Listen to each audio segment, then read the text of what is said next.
Unearthed Obama Doge clip catches Elon Musk's attention. This is a suggestion via a channel member. Let's jump into it. Matt Finn joins us live from West Palm Beach with more. Matt. Let's see where this takes us, guys.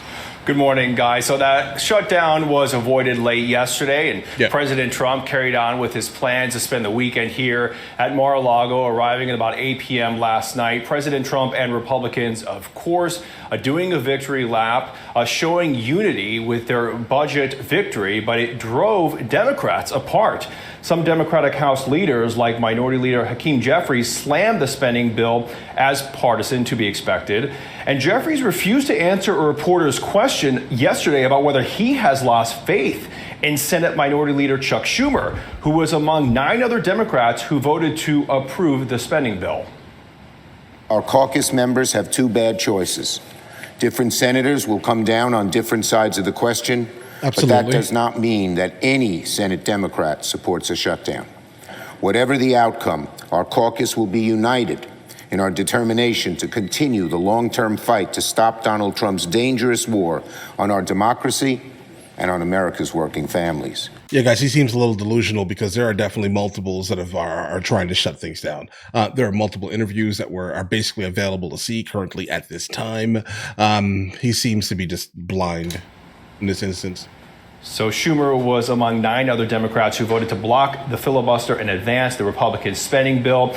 President Trump praised that move last night, saying he appreciates Senator Schumer and thinks he did the right thing. So now Democrats are pushing their anti-Trump, anti-Doge message outside of Washington, hosting a series of people's town halls across the country, including one here in Pinellas County, Florida, in the 13th Congressional District today at 5 p.m.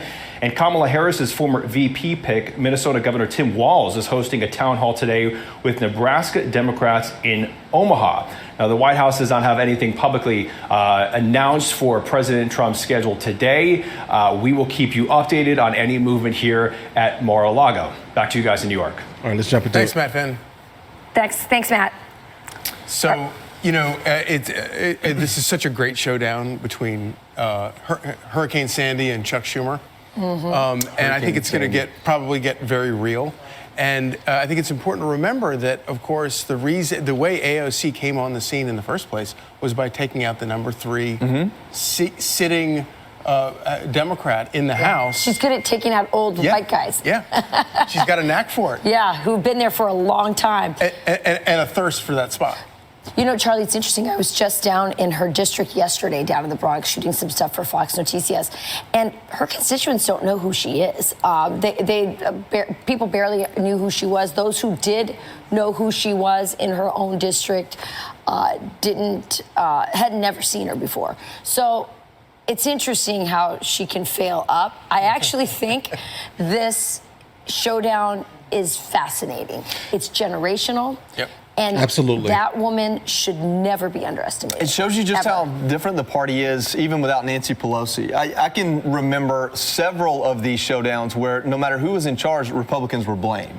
And they ended up taking the blame. You mean on the government shutdown? On the government shutdown. Okay, right. yeah. Several times. Ted That's Cruz, specific. During the Tea Party movement, several of them were championing kind of the Thomas Massey line, we're spending too much money, let's not spend so much money. And someone pointed out to me one time, it makes a lot of sense. If you want to spend $1 trillion and you're a Democrat, the Republicans want to spend $0. So you just ask for $2 trillion. You know what I mean? Right. And then negotiating and meeting in the middle is getting what you want. Sure. Republicans are always at a disadvantage when your goal is to cut spending rather than increase spending. But without Nancy Pelosi, it's not the same party. But here's the guy that took her place. This is Hakeem Jeffries, the House Minority Leader, and this is him dodging questions about the Senate Minority Leader. All right, let's hear it. Is it time for new leadership in the Senate? Next question. Have you lost confidence in him? The fact that you guys see this so differently. Next question. MrLboyd, why were you afraid to say anything about Schumer when you were asked? No. Do not characterize. No, my question was, why are you afraid to say anything? Do not characterize my remarks. I'm not afraid about anything. Okay. So why didn't you answer? Went to another question. Anything. I said I was very clear that we look forward to working with every single one of our Senate Democratic colleagues. Oh, yeah? Every single one of them. Every single one of them, right? Push back against the Trump administration. Yeah, he's acting like his The last little bit was the manhood was called into question. Main I'm one. not afraid of anything. But, obviously the House and the Senate taking different positions on this. The other thing that's happening is Tim Walz is leading the charge, going to everybody's districts that they think. That's a change. He's not used to leading the charge. Usually, No, he's not. shots fired. deploys. He'll be there, Joy, with jazz hands. Yeah, there you go. And he will. Armed with jazz hands. Armed with jazz hands. Armed with jazz hands, going to these districts. Is this going to make a difference, you guys? Some of these districts are really ruby red. Yeah, I don't think that they are going to make a No, difference. not Tim Walz. You're sending the wrong people, bro. And I think it's kind of funny. We've seen a lot of coverage of some of these town halls. These are the fakest town halls I've ever seen, where these Republicans get accosted by voters, and they're not real voters. They're not real Republican voters who are showing up. No. They're not regular constituents. They're programmed Democrat operatives going in, and they're getting upset at members, yelling at them, saying things like, how dare Trump say something funny about Justin Trudeau? It's like, I've never heard a single regular voter who cares what Donald Trump says about Justin Trudeau. But those are their list of grievances, and and I think it's stupid for Republicans to fall for it and do care. yeah, exactly. Yeah, don't Why? care about it. Yeah, exactly. Just dismiss this. And these fake AstroTurf activists, it's going to keep getting worse as the USAID money that was getting funneled into Dries up. NGOs. As that dries up, the protests get lamer and lamer. It's going to be all over the place. Yeah. No. Well, guess who's back, you guys? Who's going to fund it? This is a nice little flashback to Barack Obama, who's sounding a lot like Elon Musk. Watch. Everyone knows that getting rid of the deficit will require some tough decisions. And that includes cutting back on billions of dollars in programs that a lot of people care about. But what should be easy is getting rid of the pointless waste and stupid spending that doesn't benefit anybody. We're calling it the Campaign to Cut Waste. Not just eliminating fraud and waste, we hope to be instilling an entire new culture that not only our administration, but every succeeding administration. So then Elon Musk, of course, posts, wow, that sounds just like Doge. It's exactly that, does, yeah. except the difference is Elon They Musk did it. means it, and those guys were just flapping their lips, right? Yeah, it reminds me of the old John Kerry thing. I wouldn't say that. I think everyone basically means it. But the problem here is that if the people around them don't really mean it, or they're basically taking some type of handout, or their entire net worth is basically inflated exclusively due to, let's say, theft from some of these programs, then, nothing happens, right? The only difference was that Trump was like, nah, this is number one priority, basically. Number two priority, basically, right? And he enacted something that is actually, you're going to do these things. I was before I was against it. But they said it, they never meant it. And they didn't cut one darn thing, ever. Of course.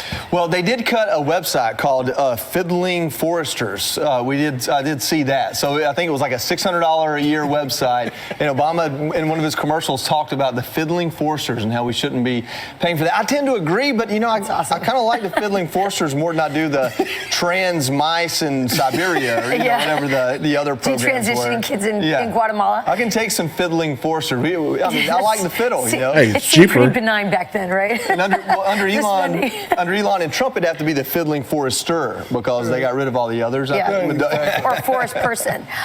Here's the thing. You talk about this website, $600, and then meanwhile, Donald Trump taking down entire agencies, USAID. Or how many did they get rid of out of the education department? I can't remember the number, but it was quite significant. Yeah. Well, it's was a lot. 115 billion is what Elon says they're saving in total. 115 it's incredible. It's incredible. This is for real. And Okay, I absolutely want that tech support hat, guys. the real difference there is that No, the not problem hat, with shirt. people like Biden and Obama is they worship the bureaucracy. Yes. That's what they love. Yeah. And normal people, That's fair. including Elon Musk and Donald Trump, recognize that the government is supposed to work for the people, the taxpayers who fund it all. Right. And if it's not working, then let's eliminate it. It's pretty simple. Everyone's upset. They're saying, hey, they're taking a meat cleaver to this, and they're getting rid of so much that good people are getting hurt. And I think the thing is, if they tried to use a scalpel, they would get bogged down in the legislative process and in the bureaucracy. The fact that he's having to meat cleave big chunks off is because we know they have 2 years, and that's what they have. That we know they have, and they're going to guarantee it. Yeah. But I'm with you, Rachel. I'm here to watch the town halls where people stand up to defend the transgender mice in Siberia. Okay, guys, we're just talking now. All right. Yeah, I don't think Tim Walz is going to do anything, going to be able to do anything to kind of sway people's minds or theories, specifically not him. And not with all the names about him kind of floating around. I mean, he tried to put like feminine hygiene products in the men's bathroom.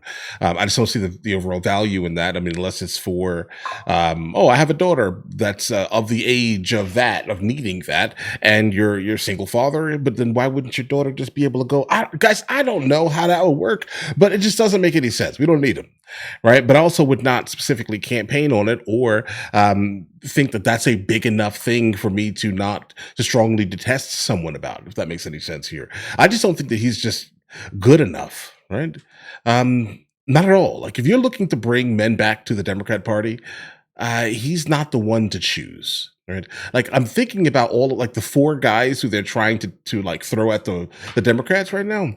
None of them are going to have like Gavin Newsom, Buttigieg, and there's another guy. I forgot his name, guys. But none of these people like exude, traditional masculinity. None of them do. So I don't know how you're planning on bringing men back to the party with those guys. I don't know. Do your thing, though, right? But either way, listen. Let me know in the comments what you guys think. You guys all have an absolutely amazing day. Enjoy your day thoroughly.